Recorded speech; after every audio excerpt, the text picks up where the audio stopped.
Lagi heboh-heboh tentang Israel. Dengarkan tanggapan Ustadz Abdul Somad, mengapa Israel tidak dibinasakan Allah SWT. Mari kita simak bersama-sama.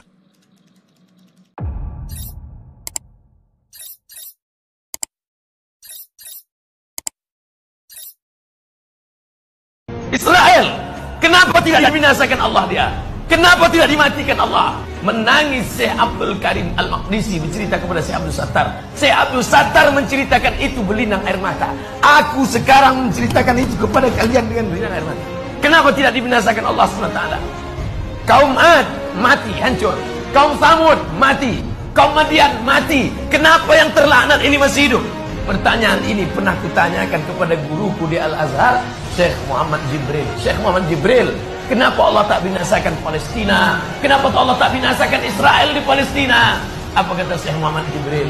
Kalau Allah membinasakan Israel, lalu kau masuk surga pakai apa?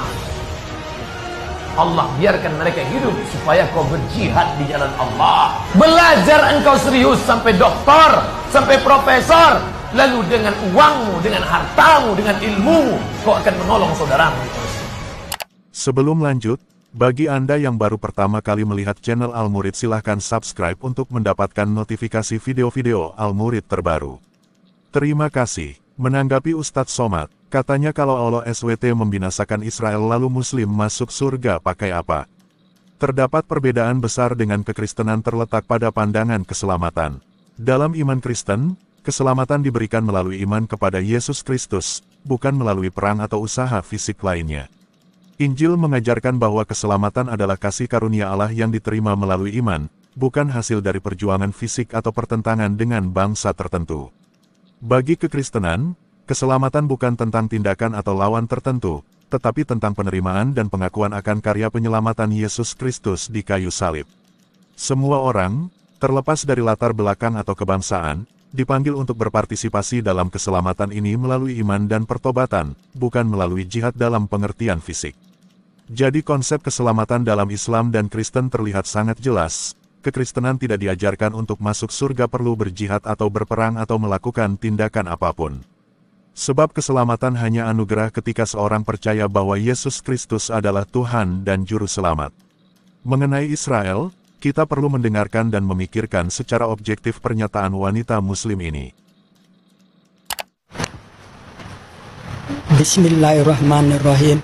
Assalamualaikum warahmatullahi wabarakatuh. Di sini Umi mau berbicara tentang kebenaran dalam Al-Quran. Umi berada di Masjid Al-Mu'awanah. Umi sudah berada di masjid ini dari jam 11:30. Menunggu sampai asar sambil membaca Quran, memahami terus-menerus. Hidup Umi seperti itu. Ini bisa dilihat ayat 101 sampai dengan 104 surat Bani Israel atau surat Al-Isra atau surat ke-17. Karena gengsi dong kalau bilang surat Bani Israel. Dari kecil Umi diajarkan Buya di Sumatera Barat itu surat Bani Israel. Dan pernah juga belajar ngaji di Jambi. Surat Bani Israel. Gengsi surat Al-Isra atau surat ke-17 ayat 101 dan sampai 104.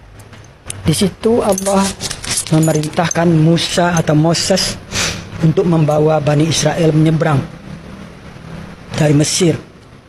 Maka sampailah di suatu tempat di tanah terjanji itu.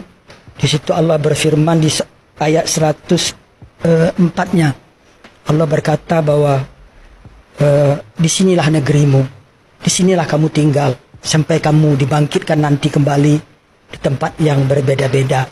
Maksudnya mungkin karena perkawinan atau karena merantau atau karena datang ke Indonesia atau ke Amerika gitu. Nah, Umi cari ayat-ayat tentang Palestina. Tentang Palestina nggak ada, udah bertahun-tahun, puluhan tahun. Mau bertanya kemana? Karena perserikatan benci Yahudi itu sudah diajarkan sejak orang Islam itu masih kecil. Jadi tidak ada di Quran ini ayat tentang kebencian, tapi orang yang membenci punah emang ada. Inna syani'aka huwal abtar. Oleh karena itu, jangan pernah berharap bahwa Israel itu akan kalah. Ingat tanggal 7 Oktober dia diserang tanpa sebab dan sampai korban 1.400 orang. Saya kira, Umi kira bangsa manapun, orang manapun, kalau diperlakukan seperti itu oleh Hamas itu adalah organisasi di dalam tubuh Palestina itu sendiri. Organisasi garis keras, organisasi teroris, kalau boleh dikatakan, dan tak segan-segan membantai kaumnya sendiri juga sesama Islam. Sudah banyak bukti. Nah, oleh karena itu, Umi berharap para ulama, para ustadz, para pemuka agama untuk menyampaikan ayat Quran ini, bahwa tanah itu semuanya adalah milik orang Israel. Jadi kalau Palestina dikasih sebagian itu udah bersyukur mestinya. Kenapa harus minta lebih banyak? Dengan perjanjian Balfour, dengan pengumuman kemerdekaan di Aljazair bulan November tahun 85 itu, bahwa Palestina merdeka. Jadi sampai sekarang nggak pernah mengaku merdeka, itu kan namanya nggak bersyukur. Ada duta besarnya di sini kok, malah minta-minta sumbangan. Jangan-jangan duta besar ini Hamas pula ini. Oh, terus ada perwakilan di PBB, gitu.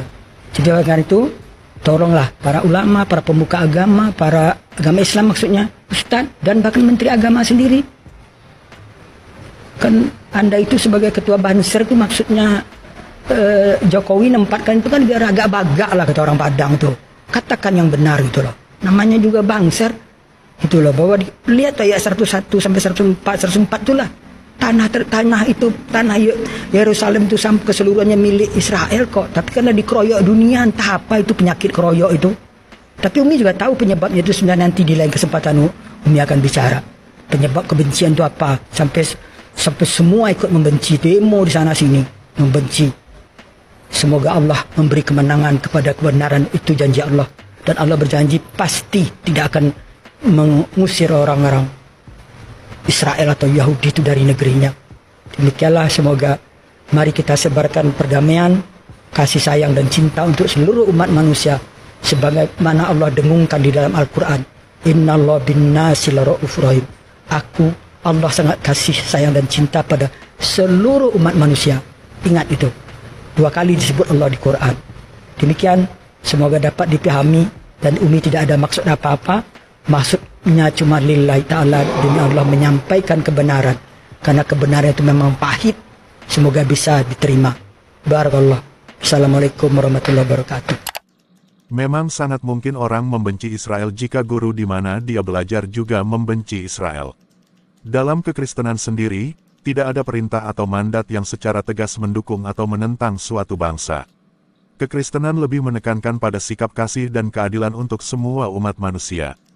Injil mengajarkan untuk mengasihi sesama dan berdamai dengan semua orang, Roma 12 ayat 18, dan inilah dasar yang biasanya diambil dalam menyikapi konflik. Sekian dulu dari saya. Tuliskan pendapat Anda di kolom komentar. Salam murid Kristus.